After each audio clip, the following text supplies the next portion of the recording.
The Cleveland Cavaliers aren't exactly the most popular team in the NBA.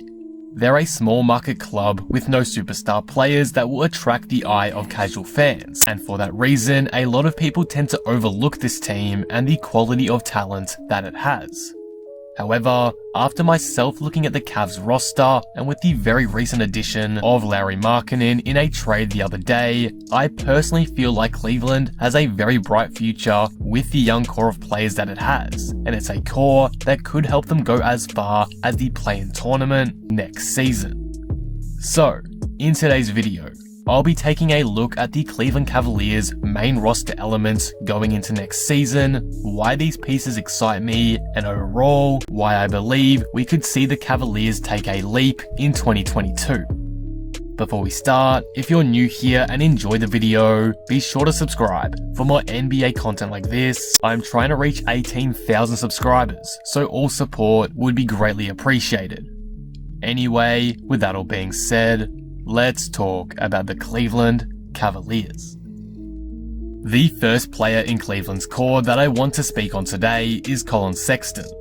Collin Sexton is coming off a career year for the Cavs, averaging 24.3 points per game, 4.4 assists on 47.5% shooting from the field. He's put the league on notice that he really is that guy offensively, and it's clear his potential is through the roof. The Cavaliers were tempted to trade him this offseason for some reason or another, and in the end, they have decided not to, which to me is the right decision. Sexton still has a lot of potential, and after having a year like he had, it'd be silly to not run things back, especially after getting a top 3 pick in Evan Mobley, who, by the way, seems like an amazing fit next to Sexton, but I'll talk more about that later. Before the start of the 2021 season, I made a video about the Cavs and how they could surprise us, and pretty much everything I said in that video regarding Collin Sexton came to fruition. He took a leap in his play with more minutes and shots and improved some of the big weaknesses in his game that sometimes made him a liability, like defense and turnovers. If Collin can continue to improve on that end in 2022 and further rub out some of the weaknesses while continuing the level of play that he had last season, he could also be viewed as a major asset for Cleveland's future and a player that they end up trusting in the long term. I understand why Cleveland wanted to potentially move on from him and focus on Garland instead, but I still have a lot of faith in Sexton and believe he's one of the most talented players on this team, if not the most. So if things do work out, it'll be a big reason why they experience success in the future. On that note though, I do also want to focus on Darius Garland today, who quietly made a leap in his sophomore season and could be primed for an even bigger breakout in 2022. Garland's scoring ability took a big leap this past season, jumping from averages of 12.4 points in his rookie season to over 17 a night in 2021. His efficiency skyrocketed also, shooting 45% from the field and just under 40% from deep, which is borderline elite compared to his rookie splits of just 40% from the field and 35% from deep. This elevation in his game is what is making Cavs fans so excited for 2022, and with Cleveland's management seemingly wanting to focus on his development a lot more, I think we'll see even more improvements out of Garland next season. Garland's playmaking also improved enormously as well in 2021, doubling his assist averages from 3 per game to 6, and now he's being placed next to Evan Mobley, which I believe will allow him to further expand his passing game. Garland gave us a big flash of those potential improvements at the end of last season, where he had a huge month in April. In 15 games from April 1st to 31st, Garland averaged 20.7 points per game, 7.3 assists, and had shooting split of 48, 38, 88. Considering he's almost certain to get more minutes and touches this season, it wouldn't surprise me at all if we see Garland average those numbers year-round in 2022 and make himself a front-runner for the most improved player. Again, those numbers are very promising to read, and make me confident in saying that Garland will be one of the key members of this team in the future, and it's a big reason why I think this Cavs young core is so bright. The Cavs landed the 3rd pick in the draft this year, and with it, they selected Evan Mobley from USC, which I absolutely love as a pick for Cleveland. Mobley is one of the most well-rounded bigs in this draft class and is continuing to follow the trend of the modern center in today's NBA. The best part of Mobley's game is his defense. Mobley's combination of length, athleticism, and instincts makes him an exceptional defender in all areas of the floor. He is an excellent shot blocker who uses his verticality and doesn't bite on shot fakes. He has the footwork and athleticism to also switch onto the perimeter, making him versatile and a perfect fit for today's NBA. Once he builds up his strength, he's going to be one of the better defensive players in the league, and that should excite Cavs fans a whole lot, especially when you consider the backcourt Mobley will be paired with. Mobley is also a fantastic scorer, averaging nearly 17 points this past season on good shooting splits for a big. He's got a nice jumper, can run the pick and roll really well, and can space the floor reasonably well too, which makes him seem like a good fit on paper next to Sexton and Garland. He's the rim protector that they need, backed up by his Defensive Player of the Year trophy that he won this past season in college, and he's got the skills to add further depth to the Cavaliers' offense. So it's pretty clear to me that Mobley will be an essential part of this young core moving forward. He's an amazing fit and draft selection by the Cavs. As I was beginning to plan out this video, a sign and trade occurred that sent Lauri Markaenen from Chicago to the Cavaliers on a 4-year deal.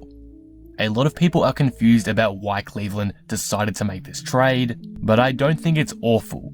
I do think they overpaid a bit for Lauri, especially after the couple of mediocre seasons that he's had, but who knows? Maybe a fresh change is all he needs to re-find his form. In 2019, Lauri's best season, he averaged 19 points per game and shot just below 40% from 3. I think in a situation like Cleveland, where he's going to be needed to space the floor, I think that he can become a solid starter, but I do doubt that he becomes anything more than that.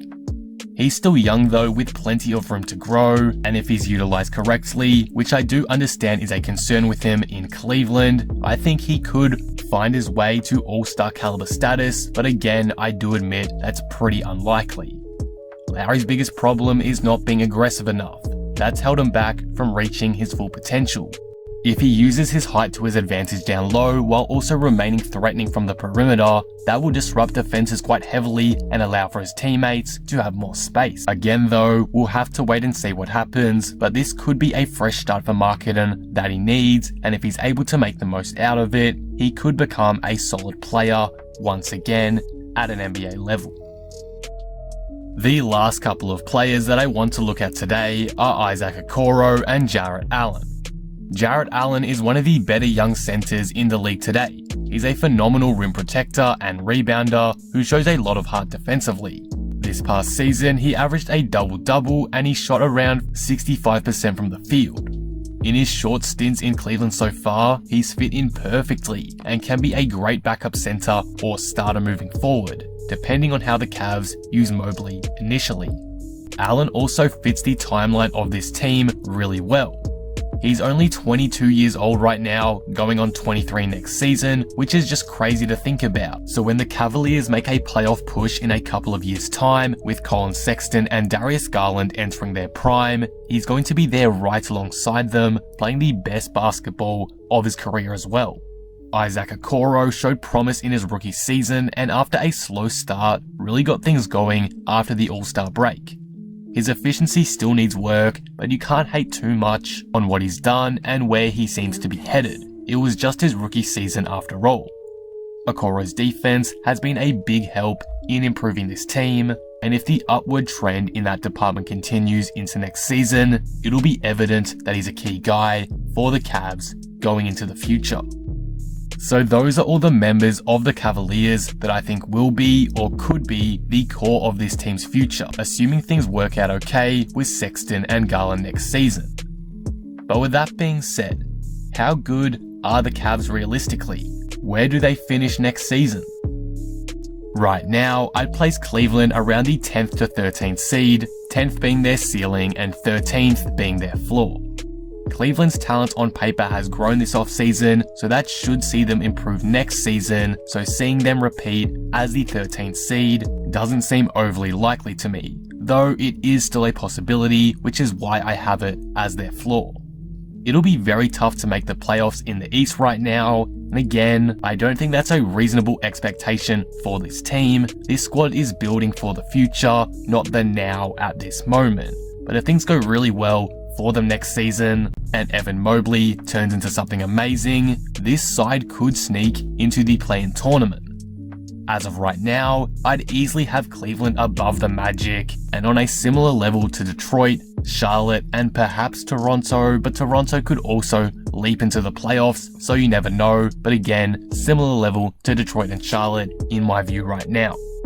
Either way, I don't think Cleveland will be down the bottom of the barrel in the East again next season, and could surprise some people if all things go well. Overall though, these are my thoughts on the Cleveland Cavaliers. The trio of Sexton, Garland, and Mobley is a very exciting prospect to me. It seems like they fit in really well on paper, and their skill set should benefit each other hugely, especially the Garland-Mobley tandem. That'll certainly be something to look out for. With Mobley's defense and potential on both ends of the court, Garland's chance to break out next season, and Collin Sexton looking like an all-star level scorer, this could be the group that leads Cleveland to a playoff berth in the next season or two for the first time since LeBron left. Add into the mix some perimeter defense provided by Issac Okoro and his ever-evolving offensive arsenal, plus the consistent, serviceable role players like Jarrett Allen and hopefully Lauri Markaenen. It wouldn't surprise me if the Cavs shock some people next season and into the next few years. This is a core that can do damage down the track, and is a great building block for Cleveland to reinstate them as a playoff team. I doubt it'll happen next season, as I've already explained, but give the group a year or two together, and assuming that Garland, Sexton, and Mobley work out, this should be a very competitive side moving forward. Cleveland fans, it is time to get excited. The Cavs are ready to rock and roll. And that will conclude the video. What do you guys think of this? How good will the Cleveland Cavaliers be next year to you? Will the Mobley, Garland, Sexton trio work out? Let me know all your thoughts down in the comments below. If you enjoyed the video, be sure to drop it a like and subscribe. But with that being said, I am out. Peace.